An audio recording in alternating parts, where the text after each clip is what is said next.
মাত্র 40 টাকা খরচ করে আজকে আমি যাচ্ছি কক্সবাজারে। মাত্র 40 টাকা দিয়ে কক্সবাজার শুনতে অবাক মনে হলেও আসলে এটাই সত্যি। মাত্র 40 টাকা খরচ করে আজকে আমরা আসছি কক্সবাজারে। আপনার যদি একটা বাইক থাকে তাহলে ইজিলি আপনি কক্সবাজারে যেতে পারেন, কোনো প্যারা লাগবে না। আর যদি বাইক না থাকে তাহলে একটু প্যারা লাগতে পারে। সো হ্যালো এভরিওয়ান, আসসালামু আলাইকুম। আজকে আমরা দুই বন্ধু মিলে বের হয়েছি কক্সবাজারে যাওয়ার উদ্দেশ্য। তো যাই হোক, নাটোর থেকে কক্সবাজারে যাইতে হলে অবশ্যই আপনাকে মাদ্রাসা মোড়ে আসতে হবে, কারণ এখান থেকে অনেক সিএনজি অটো বা আপনি অটো রিক্সা পাবেন, যার ভাড়া জন প্রতি 35 থেকে 40 টাকা নিবে।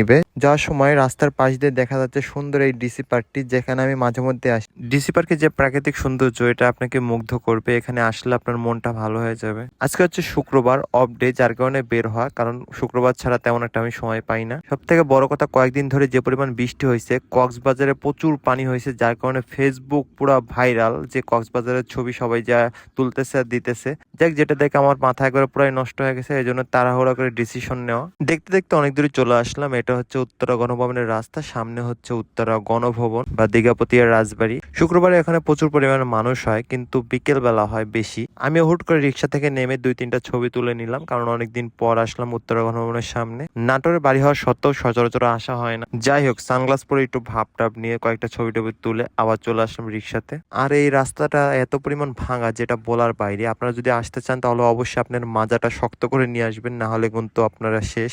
আমাদের অবস্থাও খুব খারাপ হয়ে গেছিল যাইতে যাইতে। যার সময় যে এত সুন্দর একটা ভিউ দেখতে পাবো, এটা কখনোই ভাবি নাই। রাস্তার দুই পাশ দিয়ে নারকেল গাছ আর তাল গাছে ভরা, আর নীল আকাশ এত সুন্দর লাগতেছে, কি আর বলবো। আপনারা যদি না আসেন তাহলে বিশ্বাসই করবেন না। আজকে ওয়েদারটা অনেক সুন্দর। প্রতিদিন কম বেশি একটু না একটু বৃষ্টি হয়, কিন্তু আজকে তেমন একটা মেঘ নাই। এদিকে আমার বন্ধুর অবস্থা দেখেন, ওর ফেস দেখে মনে হচ্ছে কি একটা কষ্টের মধ্যে আছে, তার কেউ নাই। দেখে মনে হচ্ছে পুরোপুরি মুড অফ। কেউ কিন্তু এটা বিশ্বাস করবেন না, কারণ ও কিন্তু অনেক হ্যাপি। এখন একটু ভাব টাপ নিয়ে মন খারাপ করে আছে। যাক, রিক্সাওয়ালা মামাটা অনেক ভালো ছিল। যাইতে যাইতে রিক্সাওয়ালা মামা তার ছোটবেলার গল্প শেয়ার করতেছিল, খুবই ভালো লাগতেছিল। আর এইদিকে দেখেন ভাই, রাস্তা থেকে মানুষের ঘর নিচা, মানুষের চাল রাস্তার উপরে মনে হচ্ছে। আমরা খুবই অল্প সময়ের মধ্যে চলে আসছি কক্সবাজারের কাছাকাছি। ওয়াও, কত সুন্দর একটা ব্রিজ! দেখেন আকাশের কালারটা কত সুন্দর, একবারে পুরোপুরি নীল আকাশে মনে হচ্ছে সাদা মেঘ ভেসে বেড়াচ্ছে। দেখতে খুবই সুন্দর লাগতেছিল।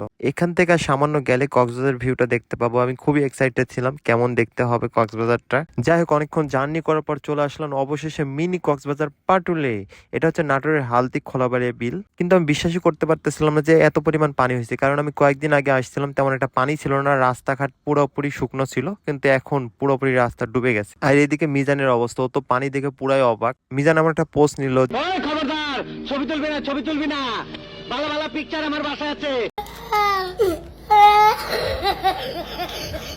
পাটুলের পাশে ছোট্ট একটা রেস্টুরেন্ট আছে, যেখান থেকে পাটুলের সুন্দর ভিউ গুলো দেখা যায়। তো সেখানে যাওয়ার চেষ্টা করতেছি। যেদিকে তাকাচ্ছি পানি ছাড়া তেমন কিছু নাই। আমি গত 1 সপ্তাহ আগে আসছি, তাও এত পরিমাণ পানি ছিল না, রাস্তাঘাট পুরোপুরি শুকনা ছিল। কিন্তু 1 সপ্তাহ পরে দেখেন কি একটা অবস্থা। এর মাঝখান দিয়ে যে রাস্তাটা আছে, রাস্তা পুরোপুরি দেখা যাচ্ছে না, এত পরিমাণ পানি হয়ে গেছে। আমার মনে হয় রাস্তার মাঝখানে প্রায় 1 মানুষ পরিমাণ পানি হবে। শুক্রবারে বিকেল বেলা না আসাই ভালো, কারণ প্রচুর পরিমাণ মানুষ হবে। আর দেখবেন 50 টাকার নৌকা ভাড়া, 200 টাকা চায় বসবে। এই হচ্ছে অবস্থা। যাই হোক, বর্তমান সময় নাটোরের মধ্যে একটা ভাইরাল বিল, যেটা নাটোরের পাটুল মিনি কক্সবাজার নামে পরিচিত। আপনারা অবশ্যই আসবেন, কারণ এখন প্রচুর পরিমাণে পানি, এখন বেড়াইতে অনেক ভালো লাগে। সো ভিউয়ার্স, ভিডিওটি এ পর্যন্ত। এটা হচ্ছে প্রথম পার্ট, নেক্সট পার্ট আসবে ইনশাল্লাহ। নেক্সট পার্টে নৌকাতে ভ্রমণ করার ভিডিওগুলো আপনাদের মাঝে শেয়ার করব।